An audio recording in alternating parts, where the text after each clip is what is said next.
Ephesians chapter 1 verse 19 to 23 मैं पढ़ना चाहूँगा, 19 to 20. And how very great is his power at work in us who believe. वो खुदा का ऐसा पावर है जो हमारे पास भी है, जो विश्वास करता है. आई बिलीव कि जो यहाँ पे विश्वास करते हैं वो सभी के पास उस यीशु मसीह का सामर्थ्य और पावर है.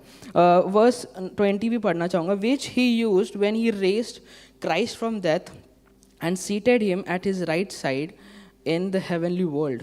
जो खुदा बाप है, जो मरा, कब्र में जाकर उस मौत को मात दी, और वो खुदा परमेश्वर उसके राइट साइड पे विराजमान है. उसका पावर कितना हो सकता है. मैं आप सभी को यही कहना चाहता हूँ कि आपके लाइफ में ये सोच रहे हैं कि मेरा प्रॉब्लम्स है, जैसे कि सिकनेस हुआ, एंजाइटी हुआ, डिप्रेशन हुआ, और वो लोग उसी प्रॉब्लम्स में जी रहे हैं, उसी में ही है, बट दिखाते हैं तो मैं खुश हूँ वगैरह, बट अंदर से वो टूटे हुए हैं.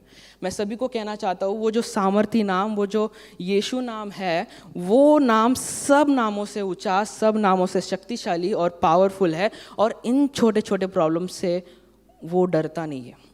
What you have to do is आप सभी के पास वो अथॉरिटी है. खुदा बाप ने आप सभी को अधिकार दिया है कि उस प्रॉब्लम से आप डील कर सके. एंड अथॉरिटी कब आती है? When you have responsibility. Authority ऐसे नहीं आती है. अगर रिस्पॉन्सिबिलिटी आप नहीं लेते हो देन वो अथॉरिटी का कुछ फ़ायदा ही नहीं है. Authority comes when there is responsibility. And what is the responsibility? हमारी रिस्पॉन्सिबिलिटी क्या है? सबसे पहले तो we have to submit ourselves to God. अगर हम खुद परमेश्वर के पास जाएंगे ही नहीं, उसके पास रहेंगे नहीं, उसके बाइबल को पढ़ेंगे नहीं, उसको समझेंगे नहीं, तो हमें पता ही नहीं चलेगा कि how to deal with problems.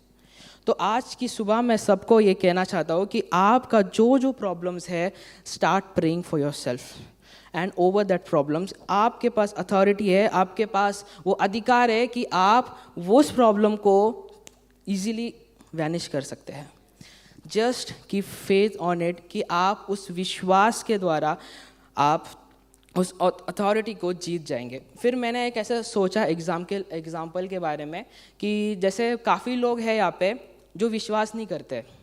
काफ़ी लोग विश्वास नहीं करते, बट पास्टर के पास आते हैं या कोई ऐसे लीडर के पास आते हैं और उनसे कहते हैं कि पास्टर जी आप मेरे लिए दुआ कर दीजिए, आप मेरे लिए ये दुआ कर दीजिए और मुझे ये प्रॉब्लम से छुटकारा चाहिए. पास्टर जी दुआ भी करते हैं, प्रॉब्लम से छुटकारा भी मिलता है, but what God want is कि you start praying for it. आपके पास भी वो अथॉरिटी है, ना कि सिर्फ पास्टर के पास है. Each one of us has that authority. वो अधिकार आप सभी के पास है कि आप दुआ करो. और ऐसा नहीं कि खुदा बाप आपकी बात सुनेगा नहीं, खुदा बाप आपकी बात ज़रूर सुनेगा. But I just want to encourage each and every one कि आप सभी के पास वो अथॉरिटी है. आप जो यहाँ बैठे हैं is because of God's will you are here. आप कल नहीं भी हो सकते थे, आज यहाँ आप आ भी नहीं सकते थे, but it's God purpose in your life कि आप यहाँ है. और उस पर्पस को जीने के लिए आपको अधिकार से जीना पड़ेगा. आपको अधिकार से समझाना पड़ेगा खुद को कि मेरे पास वो अधिकार है और मैं किसी भी प्रॉब्लम्स को सॉल्व कर सकता हूँ. बट ऐसा नहीं कि मैं संडे को चर्च है बट मैं जा रहा हूँ घूमने, और घूमने जाने के बाद मेरी गाड़ी ख़राब हो जाती है और मैं अथॉरिटी के साथ प्रेयर कर रहा हूँ कि मेरी गाड़ी ठीक हो जाए और मैं घूमने जाऊँ. ऐसा नहीं होता है. खुदा बाप चाहता है कि वो जो अथॉरिटी उसने दी है, उस अथॉरिटी को आप यूज़ कैसे करोगे कि खुदा बाप के पास आने के लिए आप अथॉरिटी का यूज़ करोगे.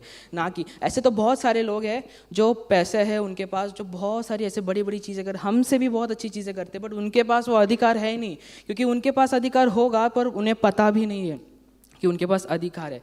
सो I just want to tell each and every one sitting over here that you have authority. आपके पास अधिकार है and you can deal with your problems.